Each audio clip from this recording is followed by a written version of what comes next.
Hello and welcome to episode 33 of Your Exceptional Life. Marcus Pierce here with you for another week. Hope you are absolutely flying. Hope you are putting all of the 8 pieces of your exceptional life blueprint into your life. We're talking your life purpose or your career, your movement, your social life, your excellent nutrition, your love and relationships, your growth, your wealth, and your spirit, soul, and faith. If this is the first time you have listened or watched or read this podcast, it's my review of the week based on these 8 areas that make up an exceptional life. It's my accountability to you to share with you what's going on in my world, the ups, the downs, the challenges, the wins, the losses, all the rest of it, everything in between, just so that really, for many reasons, one, I can shatter the myth that you can't live your exceptional life. It's not that you don't have the time, and it's not that not that it can't be done. I think we've overwhelmed ourselves with what it takes to live an exceptional life, and I'm here to really break it down into bite-sized pieces. And so, without any further ado, let's get into the week. This week, I've spent the large majority of it, particularly the working week, in Adelaide. That's Adelaide, Australia. Been over in Adelaide with Dr. Brett Hill, my Wellness Couch teammate, his beautiful bride, Steffi Reiter. Brett's 2 kids, Charlotte and Tom, and I also spent some time with my auntie and uncle, Auntie Christine, Uncle Ivan, down in Encounter Bay. So I'll share a bit of that with you shortly. But first things first, I was over in Adelaide to speak for Dr. Brett Hill Tuesday night. It was the first time I'd ever presented the Science of an Exceptional Life. It's a new presentation that I've put together, so I was a little bit excited, very excited because I was putting together this talk for the very first time and presented it on Tuesday night. I think it went really well. The feedback was wonderful, lots of good questions, good attendance, good engagement, a couple of photos here taken by Steffi, and really wonderful venue. Really liked the Burnside Ballroom, and we had a lot of fun. And really what I loved about Tuesday night, it just reawakened in me, or really just drove home, that if I could only do one thing, if all the other options of the world were shut off from me from a work perspective, speaking is my number one love. When you've got online programs and podcasts and videos and blogging and social media and all the ways to share a message, there is no doubt for me that a real life experience with other people, with bums on seats, not really an empty room, but you know what? Sometimes you love what you do so much, you will talk to an empty room. But actually having people and sharing a message in real life is the one thing that really, I absolutely love to do. And so Tuesday night was just a reminder of how much I really love doing it. So put lots of great photos on the show notes, on the blog at marcuspierce.com.au. And if you attended, many thanks for coming along. It was great to have you there. And if you weren't there, I look forward to seeing you next time I am in Adelaide. But I do think it's a really good question to ask yourself. What is the one thing that really is your genius or your true love? And you might be in the phase right now where you are a mum and you are loving being a parent. I met a wonderful woman, Alex Virgo, on Thursday night. Alex runs a large natural parenting group. I think it might be nationwide or international, but she's based in Adelaide, the great Pat Sims partner. And Alex is dedicated to helping, I'm not sure if it's parents or mums, but she's into natural parenting, and so she's in the phase of her life where that's very important. There could be other things that you know is your number one skill. It could be painting, it could be accounting, it could be gardening, it could be making blinds, making lights, making scarves, making beds, making food, whatever it is. As I said, I had that I don't know, not an epiphany, just a reconfirmation of just how much I love speaking.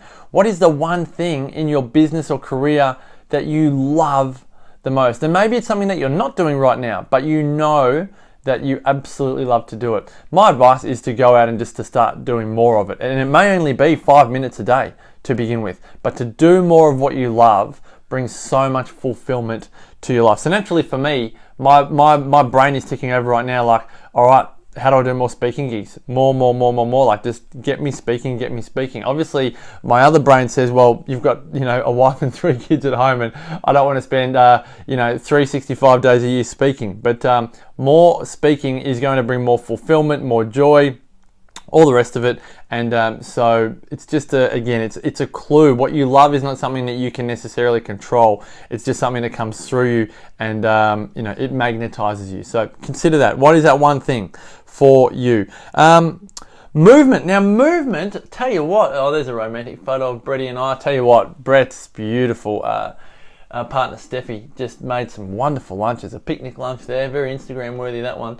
I was in Encounter Bay visiting my auntie and uncle Wednesday night. Auntie Christine, Uncle Ivan. I'll show you a little bit more about that in a moment. But I tell you what, folks, if you haven't been to Encounter Bay, go down and pay a visit. I learnt that Encounter Bay is named that because the Frenchman Baudin bumped into Matthew Flinders on a chance encounter.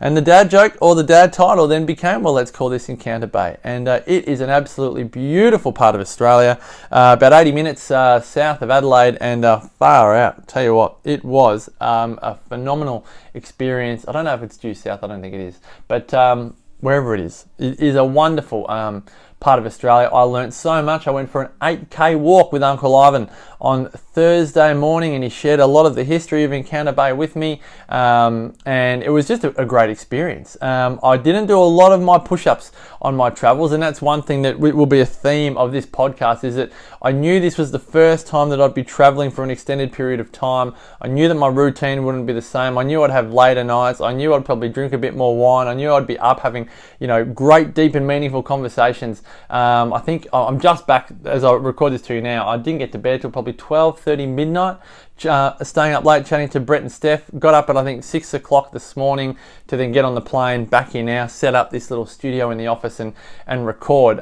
Routine is all out of whack, but I was determined to still move and move a lot, but I was not really in the space to do the same level of push-ups, 10 sets throughout the day and all the rest of it. But I had some great movement experiences. One in Encounter Bay with Uncle Murdoch. We've got another photo there. Oh, there's my auntie Christine and Uncle Murdoch. Sorry, I've got so many aunties and uncles, as I'll share with you shortly. Auntie Christine and Uncle Ivan, which I'll share a bit more about them in just a moment. But did some great walks in the Adelaide Hills, in Encounter Bay. Thoroughly enjoyed my different environment, different surrounds on a movement front. Had some great socialising, obviously, with Brett and Steph, with many people. Had some great meetings. I did a talk at a mastermind last night, which I'll share with you. So Adelaide was wonderful for seeing people like Brett and Steph and my auntie and uncle, but also making lots of new friends. So socially, it was a very rich experience for the 3 days. And again, my mantra here, socialising is energising. It's a wonderful experience when you're meeting like-minded people.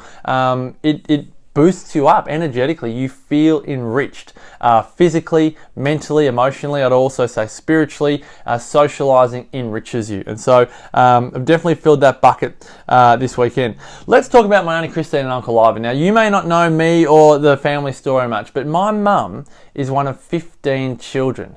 That's right, 15 children. So naturally enough, 15 aunties, 15 uncles, and they all got married. And so hence I'll slip up on the names every now and again.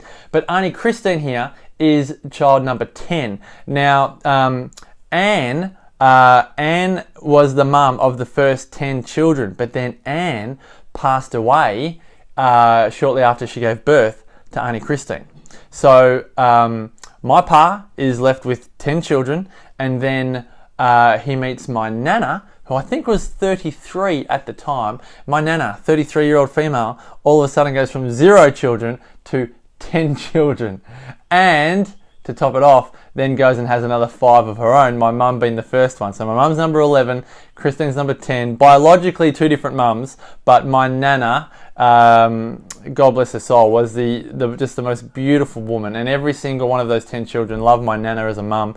And yeah, phenomenal story. There's a lot, I mean, that's just the very beginning of the story, but there is a lot that could be shared and probably, will be shared. Probably, I think we always talk about there needs to be a movie of the Anderson family. But just having chats with Christine and Ivan just about family history across all sections of life was a really enriching experience. And I used to always think family history was so boring. I couldn't believe that, people would actually, go overseas and, whoops, sorry, I just shook the camera there. I couldn't believe that people would go and actually chase their family history and learn it. I was like, so boring. This is in my teenage years. But as I get older, I'm even more fascinated by the past. It's almost like, where did I come from? If you ever read that book growing up, but where did I come from?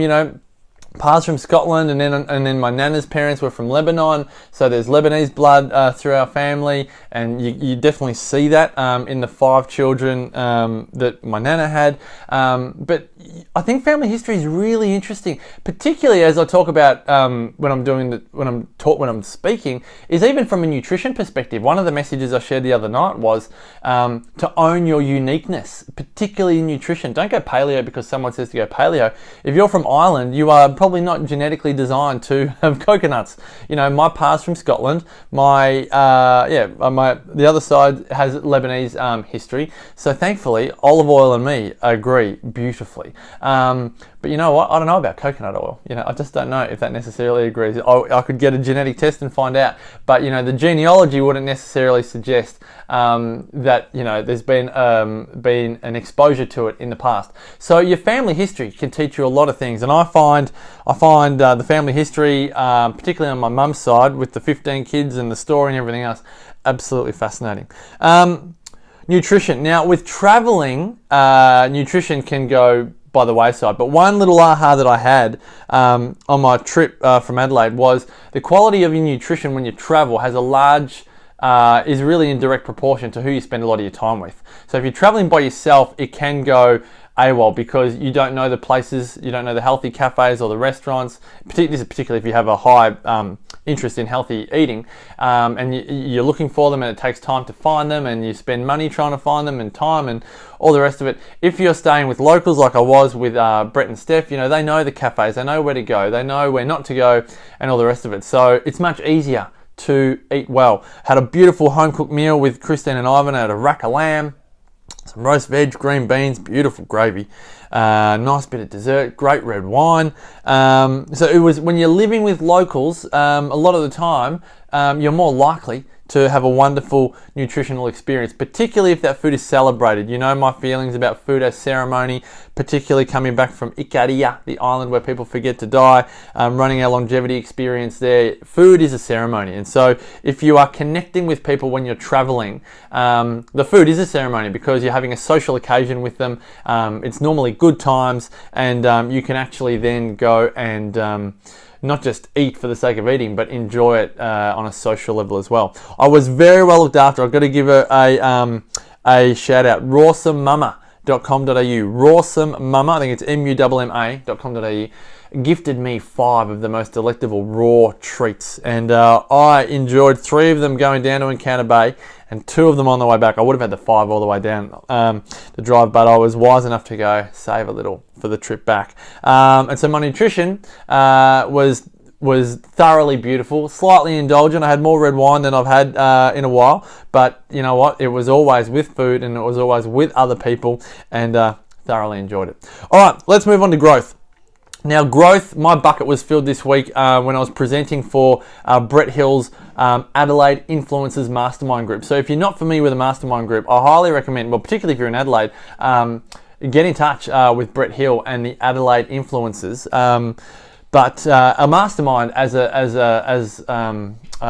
principle of growth is a wonderful thing. It's really creating a group, coming together with like-minded people, and asking questions, sharing challenges, sharing victories, helping others grow and evolve in that area of life. You could call a book club a mastermind group. You could call the Adelaide Influencers a mastermind group. Whatever it is, you are getting together with like-minded people and sharing the ups and downs, and really cutting out the learning curve in whatever it is that you're learning. And so we had a great time together on Thursday night, last night. I'm recording this on a Friday. I spoke for about an hour, and then we did some Q&A, and we all did everyone asked questions, what do you think about this? What do you think about that?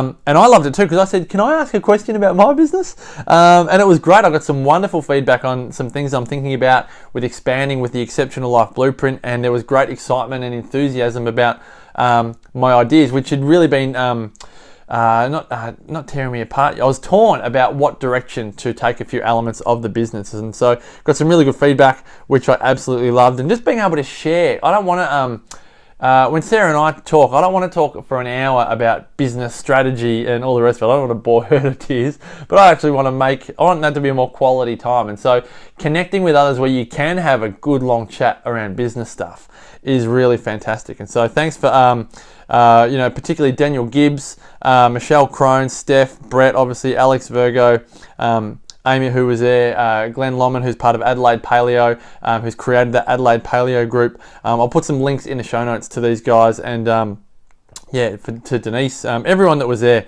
It was just a wonderful night, and I really appreciate the group and what I got out of it. I know I was presenting there, but I got a lot out of it as well. Wealth. I suppose in the details of it hasn't been a massive focus for the week, but for me, it's really about spending less than you earn. And so for me, it's really in this week, it's just having that awareness when you're traveling. And this is, I'd love your feedback on this, particularly when you are traveling. It's really easy for unexpected expenses to creep up. Well, it's not that they're unexpected, but when you're traveling, because you don't have your routine and rhythm, you just spend more on different things. So on a business level, it's always transfers. You're always knowing about accommodation and airport accommodation and flights, but things like transfers, things like food, not that you forget anything, but once I forgot my shoes at a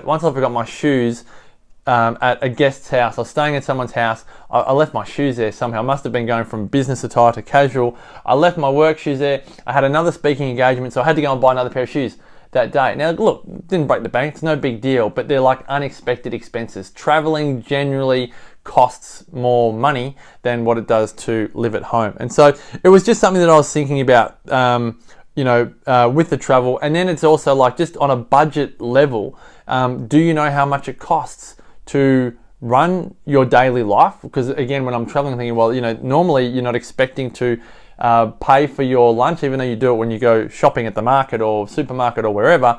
It's all sorted. When you're traveling, often you could be buying your breakfast, your lunch, and your dinner. So do you budget for those things? Even when you're going on holidays, do you set budgets? Because if you don't, I could pretty much guarantee you, based on my own prior experience as well, you smash that budget to pieces.